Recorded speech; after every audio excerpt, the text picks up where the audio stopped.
আসসালামু আলাইকুম রহমতুল্লাহি ওবরকাতুহু। সম্মানিত দর্শক শ্রোতাবৃন্দ, আপনারা জানেন, নিশ্চয় অবগত আছেন, গত 26শে এপ্রিল ফিলিস্তিনির সমর্থনে ঢাকা রাজধানীর বুকে আয়োজিত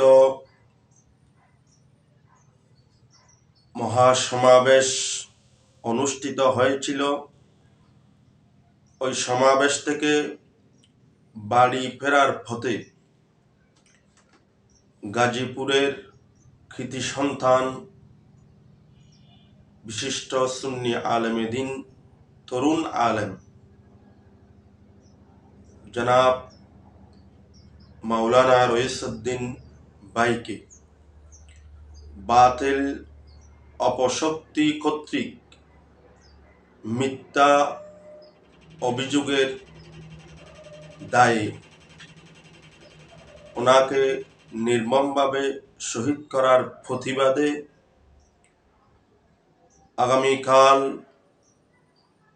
রোজ শুক্রবার বাদ জুমা বিকাল 3 সময় মহেশখালী পুরাতন আদালত চত্বর প্রাঙ্গণে আহলে সুন্নাত ওয়াল জামাত মহেশখালী উপজেলা শাখার উদ্যোগে বিক্ষোভ মিছিল ও প্রতিবাদ সভার ডাক দেওয়া হয়েছে। আপনারা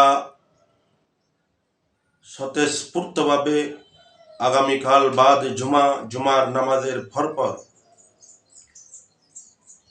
ওই সমাবেশ বিক্ষোভ মিছিল সফল করার জন্য সবাইকে উপস্থিত থাকার জন্য উদাত্ত আহ্বান জানাচ্ছি।